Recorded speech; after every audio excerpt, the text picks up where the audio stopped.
नमस्कार दोस्तों, आप सभी का स्वागत है मेरे चैनल कथा कहानी में। आज हम आपके लिए श्री सत्यनारायण भगवान के व्रत की कथा लेके आए हैं, जिसको सुनने मात्र से हमारे सभी पाप नष्ट हो जाते हैं। पूजा विधि इस प्रकार है। व्रत करने वाला पूर्णिमा व संक्रांति के दिन सायंकाल को स्नान आदि से निवृत्त होकर पूजा स्थान में आसन पर बैठकर श्रद्धा पूर्वक श्री गणेश, गौरी, वरुण, विष्णु आदि सब देवताओं का ध्यान करके पूजन करे और संकल्प करे कि मैं सत्यनारायण स्वामी का पूजन तथा कथा श्रवण सदैव करूँगा। पुष्प हाथ में लेकर नारायण का ध्यान करे। यज्ञोपवीत पुष्प, धूप, नैवेद्य आदि से युक्त होकर स्तुति करे। हे भगवान, मैंने श्रद्धा पूर्वक फल, जल आदि सब सामग्री आपके अर्पण की है, इसे स्वीकार कीजिए। मेरा आपको बारंबार नमस्कार है। इसके बाद सत्यनारायण की कथा पढ़े अथवा श्रवण करें। कथा प्रारंभ थे। श्री सत्यनारायण व्रत कथा का प्रथम अध्याय। एक समय नैमिषारण्य तीर्थ में सोनकादिक 88,000 ऋषियों ने श्री सूत जी से पूछा, हे प्रभु, इस कलयुग में वेद विद्या रहित मनुष्यों को प्रभु भक्ति किस प्रकार मिलेगी तथा उनका उद्धार कैसे होगा? इसलिए हे मुनि श्रेष्ठ, कोई ऐसा तप कहिए जिससे थोड़े समय में पुण्य प्राप्त होवे तथा मनवांचित फल मिले। वह कथा सुनने की हमारी इच्छा है। सर्वशास्त्र ज्ञाता श्री सूत जी बोले, हे वैष्णवों में पूज्य, आप सब ने प्राणियों के हित की बात पूछी है। अब मैं उस श्रेष्ठ व्रत को आप लोगों से कहूँगा जिस व्रत को नारद जी ने लक्ष्मी नारायण से पूछा था और लक्ष्मीपति ने मुनि श्रेष्ठ नारद से कहा था। सो ध्यान से सुनो। एक समय योगी राज नारद जी दूसरों के हित की इच्छा से अनेक लोकों में घूमते हुए मृत्यु लोक में आ पहुँचे। यहाँ अनेक योनियों में जन्मे हुए प्राय सभी मनुष्यों को अपने कर्मों द्वारा अनेकों दुखों से पीड़ित देखकर सोचा, किस यत्न के करने से निश्चय ही प्राणियों के दुखों का नाश हो सकेगा। ऐसा मन में सोचकर विष्णु लोक को गए। वहाँ श्वेत वर्ण और 4 भुजाओं वाले देवों के ईश नारायण को देखकर, जिनके हाथों में शंख, चक्र, गदा और पद्म थे तथा वरमाला पहने हुए थे, स्तुति करने लगे, हे भगवान, आप अत्यंत शक्ति से संपन्न हैं। मन तथा वाणी भी आपको नहीं पा सकती। आपका आदि मध्यांत नहीं है। निर्गुण स्वरूप सृष्टि के आदिभूति, भक्तों के दुखों को नष्ट करने वाले हो। आपको मेरा नमस्कार है। नारद जी से इस प्रकार की स्तुति सुनकर विष्णु भगवान बोले, हे मुनि श्रेष्ठ, आपके मन में क्या है? आपका किस काम के लिए आगमन हुआ है? निसंकोच कहो। तब नारद मुनि बोले, मृत्यु लोक में सब मनुष्य जो अनेक योनियों में पैदा हुए हैं, अपने अपने कर्मों के द्वारा अनेक प्रकार के दुखों से दुखी हो रहे हैं। हे नाथ, मुझ पर दया रखते हो तो बतलाइए कि उन मनुष्यों के सब दुख थोड़े से ही प्रयत्न से कैसे दूर हो सकती हैं। हे नारद, मनुष्यों की भलाई के लिए तुमने बहुत अच्छी बात पूछी है। जिस काम के करने से मनुष्य मोह से छूट जाता है, वह मैं कहता हूँ, सुनो। बहुत पुण्य देने वाला, स्वर्ग तथा मृत्यु लोक दोनों में दुर्लभ एक उत्तम व्रत है। आज मैं प्रेमवश होकर तुमसे कहता हूँ, सत्यनारायण का यह व्रत अच्छी तरह विधि पूर्वक करके मनुष्य आयु पर्यंत यहाँ सुख भोग कर मरने पर मोक्ष को प्राप्त होता है। श्री भगवान के वचन सुनकर नारद मुनि बोले कि उस व्रत का फल क्या है, क्या विधान है और किसने यह व्रत किया है और किस दिन यह व्रत करना चाहिए, विस्तार से कहिए। भगवान बोले, दुख शोक आदि को दूर करने वाला, धन धान्य को बढ़ाने वाला, सौभाग्य तथा संतान को देने वाला यह व्रत सब स्थानों पर विजयी करने वाला है। भक्ति और श्रद्धा के साथ किसी भी दिन मनुष्य श्री सत्यनारायण की शाम के समय ब्राह्मणों और बंधुओं के साथ धर्मपरायण होकर पूजा करे। भक्ति भाव से नैवेद्य, केले का फल, घी, दूध और गेहूं का चूर्ण सवाया लेवे। गेहूं के अभाव में साठी का चूर्ण, शक्कर तथा गुड़ ले। गेहूं के अभाव में साठी का चूर्ण, गुड़ तथा शक्कर ले और सब भक्षण योग्य पदार्थ जमा करके भगवान को अर्पण कर देवे तथा बंधुओं सहित ब्राह्मणों को भोजन करावे। पश्चात समय पूजन करे। नृत्य गीत आदि का आचरण कर सत्यनारायण भगवान का स्मरण करते हुए समय व्यतीत करे। इस तरह व्रत करने पर मनुष्यों की इच्छा निश्चय पूरी होती है। विशेषकर कलिकाल में भूमि पर यही मोक्ष का सरल उपाय है। बोले श्री सत्यनारायण भगवान की जय। प्रथम अध्याय समाप्ति। दूसरा अध्याय प्रारंभते सूत जी बोले, हे ऋषियों, जिसने पहले समय में इस व्रत को किया है उसका इतिहास कहता हूँ, ध्यान से सुनो। सुंदर काशीपुरी नगरी में एक अत्यंत निर्धन ब्राह्मण रहता था। वह भूख और प्यास से बेचैन हुआ नित्य पृथ्वी पर घूमता था। ब्राह्मणों से प्रेम करने वाले भगवान ने ब्राह्मण को दुखी देखकर बूढ़े ब्राह्मण का रूप धर उसके पास जा आदर के साथ पूछा, हे विप्र, नित्य दुखी हुआ पृथ्वी पर क्यों घूमता है? हे श्रेष्ठ ब्राह्मण, यह सब मुझसे कहो, मैं सुनना चाहता हूँ। ब्राह्मण बोला, मैं निर्धन ब्राह्मण हूँ, भिक्षा के लिए पृथ्वी पर फिरता हूँ। हे भगवान, यदि आप इसका उपाय जानते हो तो कृपा कर कहो। वृद्ध ब्राह्मण बोला कि सत्यनारायण भगवान मनवांचित फल देने वाले हैं, इसलिए हे ब्राह्मण, तू उनका पूजन कर, जिसके करने से मनुष्य सब दुखों से मुक्त होता है। ब्राह्मण को व्रत का सारा विधान बतलाकर बूढ़े ब्राह्मण का रूप धारण करने वाले सत्यनारायण भगवान अंतर ध्यान हो गए। जिस व्रत को व्रत ब्राह्मण ने बतलाया है, मैं उसको करूँगा। यह निश्चय करने पर उसे रात में नींद भी नहीं आई। वह सवेरे उठ सत्यनारायण के व्रत का निश्चय कर भिक्षा के लिए चला।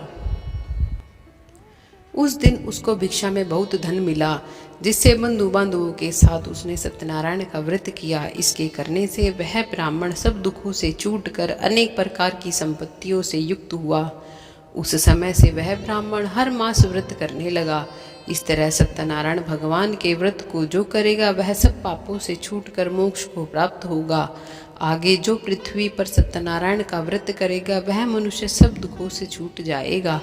इस तरह नारद जी ने नारायण का कहा हुआ यह व्रत मैंने तुमसे कहा है विप्रो, मैं अब और क्या कहूँ। ऋषि बोले, हे मुंशीवर, संसार में इस ब्राह्मण से सुनकर किस किसने इस व्रत को किया है, हम सब यह सुनना चाहते हैं। इसके लिए हमारे मन में श्रद्धा है। सूत जी बोले, हे मुनियों, जिसने इस व्रत को किया है वह सब सुनो। एक समय एक ब्राह्मण धन और ऐश्वर्य के अनुसार बंधु बांधवों के साथ व्रत करने को तैयार हुआ।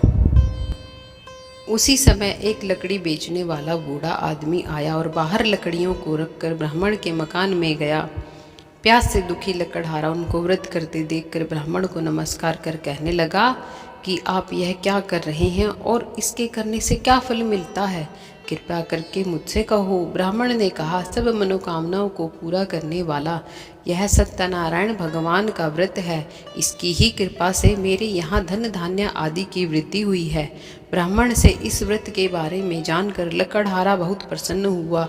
चन्नामृत ले और प्रसाद खाने के बाद अपने घर को गया। लकड़हारे ने अपने मन में इस प्रकार का संकल्प किया कि आज ग्राम में लकड़ी बेचने से जो धन मिलेगा उसी से सत्यनारायण देव का उत्तम व्रत करूंगा। यह मन में विचार कर वह बूढ़ा आदमी लकड़ियां अपने सिर पर रखकर जिस नगर में धनवान लोग रहते थे वैसे सुंदर नगर में गया। उस रोज वहां पर उसे उन लकड़ियों का दाम पहले दिनों से चौगुना मिला। तब वह बूढ़ा लकड़हारा दाम ले और अति प्रसन्न हो पक्के केले की फली, शक्कर, घी, दूध, दही और गेहूं का चूर्ण इत्यादि सत्यनारायण भगवान के व्रत की कुल सामग्रियों को लेकर अपने घर गया। फिर उसने अपने भाइयों को बुलाकर विधि के साथ भगवान जी का पूजन और व्रत किया। उस व्रत के प्रभाव से वह बूढ़ा लकड़हारा धन पुत्र आदि से युक्त हुआ और संसार के समस्त सुख भोग कर वैकुंठ को चला गया। बोलो श्री सत्यनारायण भगवान की जय।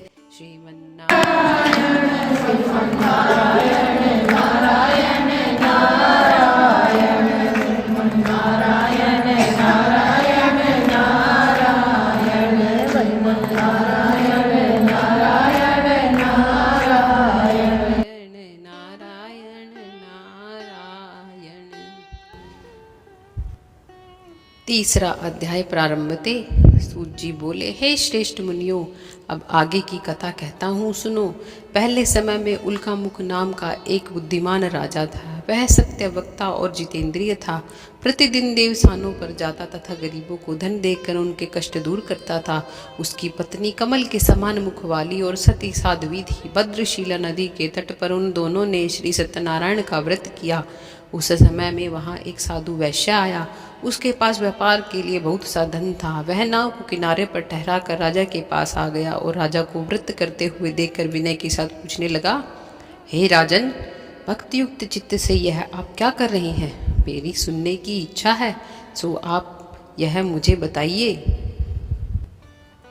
राजा बोला, हे साधु, अपने बांधवों के साथ पुत्र आदि की प्राप्ति के लिए महाशक्तिमान सत्यनारायण भगवान का व्रत व पूजन किया जा रहा है।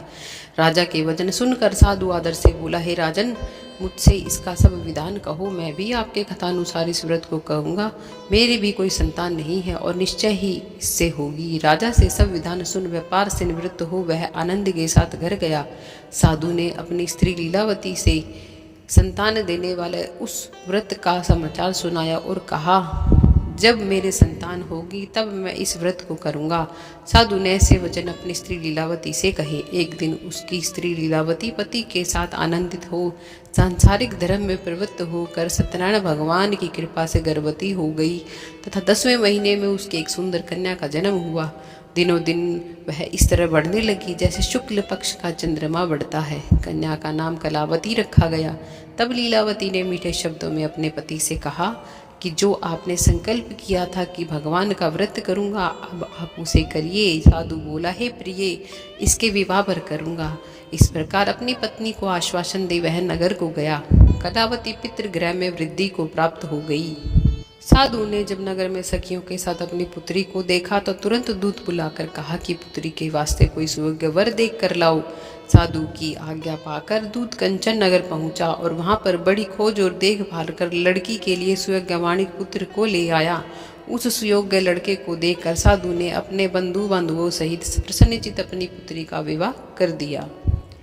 उसके साथ उसका विवाह कर दिया, किंतु दुर्भाग्य से विवाह के समय भी उस व्रत को करना भूल गया। तब श्री भगवान क्रोधित हो गए और श्राप दिया कि तुम्हें दारुण दुख प्राप्त होगा। अपने कार्य में कुशल साधु बनिया जमाता सहित समुद्र स्थित रत्नपुर नगर में गया और वहां दोनों ससुर जमाई चंद्रकेतु राजा के उस नगर में व्यापार करने लगे। एक रोज भगवान सत्यनारायण की माया से प्रेरित कोई चोर राजा का धन चुरा कर भागा जा रहा था, किंतु राजा के दूतों को आता देखकर चोर ने घबराकर भागते हुए राजा के धन को वहीं चुपचाप रख दिया और जहां वो ससुर जमाई ठहरे हुए थे, जब दूतों ने उस साधु वैश्य के पास राजा के धन को रखा देखा तो वे दोनों को बांध कर ले गए और प्रसन्नता से दौड़ते हुए राजा के समीप जाकर बोले, यह 2 चोर हम पकड़ कर लाए हैं, देख कर आज्ञा दे। तब राजा की आज्ञा से उनको कठोर कारावास में डाल दिया और उनका सब धन छीन लिया। सत्यनारायण भगवान के श्राप द्वारा उनकी पत्नी भी घर पर बहुत दुखी हुई और घर पर जो धन रखा था चोर चुरा कर ले गए। शारीरिक व मानसिक पीड़ा तथा भूख प्यास से अति दुखित हो अन्न की चिंता में कलावती एक ब्राह्मण के घर गई। वहां उसने सत्यनारायण भगवान का व्रत होते देखा। फिर कथा सुनी तथा प्रसाद ग्रहण कर रात को घर आई। माता ने कलावती से कहा, हे पुत्री, अब तक कहाँ रही व तेरे मन में क्या है? कलावती बोली, हे माता, मैंने एक ब्राह्मण के घर श्री सत्यनारायण भगवान का व्रत देखा है। कन्या के वचन सुनकर लीलावती भगवान के पूजन की तैयारी करने लगी। लीलावती ने परिवार और बंधुओं सहित श्री सत्यनारायण भगवान का पूजन किया। वर मांगा कि मेरे पति और दामाद शीघ्र घर आ जावें। साथ ही प्रार्थना की कि हम सब का अपराध क्षमा करो। सत्यनारायण भगवान इस व्रत से संतुष्ट हो गए और राजा चंद्रकेतु को स्वप्न में दर्शन देकर कहा, हे राजन, दोनों वैश्यों को प्रातः ही छोड़ दो और सब धन जो तुमने ग्रहण किया है दे दो, नहीं तो मैं तेरा धन, राज्य, पुत्र आदि सब नष्ट कर दूंगा। राजा से ऐसे वचन कहकर भगवान अंतर्ध्यान हो गए। प्रातःकाल राजा चंद्रकेतु ने सभा में अपना स्वप्न सुनाया। फिर दोनों वाणिक पुत्रों को कैद से मुक्त कर सभा में बुलाया। दोनों ने आते ही राजा को नमस्कार किया। राजा मीठे वचनों से बोला, हे महानुभावों, भावी वश ऐसा कठिन दुख प्राप्त हुआ है, अब तुम्हें कोई भय नहीं। ऐसा कहकर राजा ने उनको नए नए वस्त्र आभूषण पहनाए तथा उनका जितना धन लिया था उससे दूना धन देकर आदर सहित विदा किया। दोनों वैश्य अपने घर को चल दिए। 3रा अध्याय समाप्ति। 4था अध्याय प्रारंभ थे। सूत जी बोले, वैश्य ने मंगलाचार करके यात्रा आरंभ की और अपने नगर को चला। उनके थोड़ी दूर निकलने पर दंडी वेशधारी सत्यनारायण भगवान ने उनसे पूछा, हे साधु, तेरी नाव में क्या है? अभिमानी वाणिक हंसता हुआ बोला, हे दंडी, आप क्यों पूछते हो? क्या धन लेने की इच्छा है? मेरी नाव में तो बेल और पत्ते भरे हैं। वैश्य का कठोर वचन सुनकर भगवान ने कहा, तुम्हारा वचन सत्य हो। दंडी ऐसा कहकर वहां से दूर चले गए और कुछ दूर जाकर समुद्र के किनारे बैठ गए। दंडी के जाने पर वैश्य ने नित्य क्रिया करने के बाद नाव को ऊंची उठी देखकर अचंभा किया और नाव में बेल पत्ते आदि देखकर मूर्छित हो जमीन पर गिर पड़ा। फिर मूर्छा खुलने पर अत्यंत शोक प्रकट करने लगा।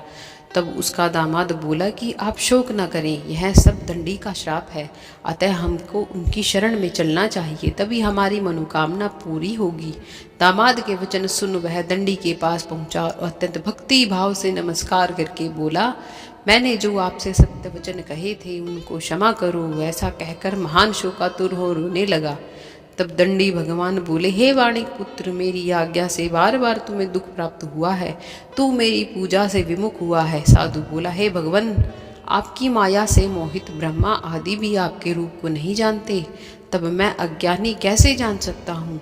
आप प्रसन्न होइए, मैं सामर्थ्य के अनुसार आपकी पूजा करूँगा, मेरी रक्षा करो और पहले के समान नौका में धन भर दो। उसके भक्ति युक्त वचन सुनकर भगवान प्रसन्न हो उसकी इच्छा अनुसार वर देकर अंतर्ध्यान हो गए।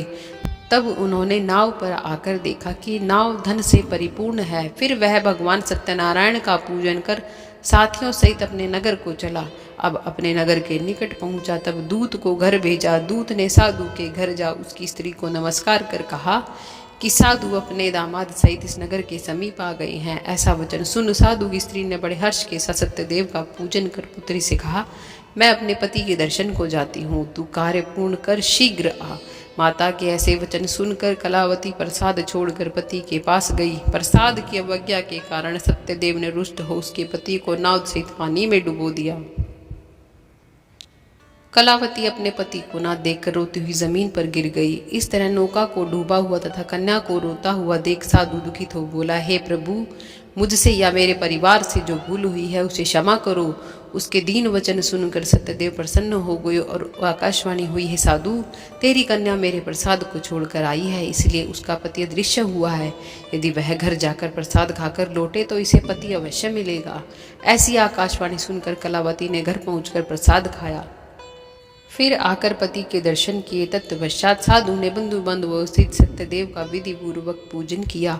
उस दिन से वह पूर्णिमा को सत्यनारायण का पूजन करने लगा। फिर इस लोक का सुख भोकर अंत में स्वर्ग लोक को गया। बोले श्री सत्यनारायण भगवान की जय।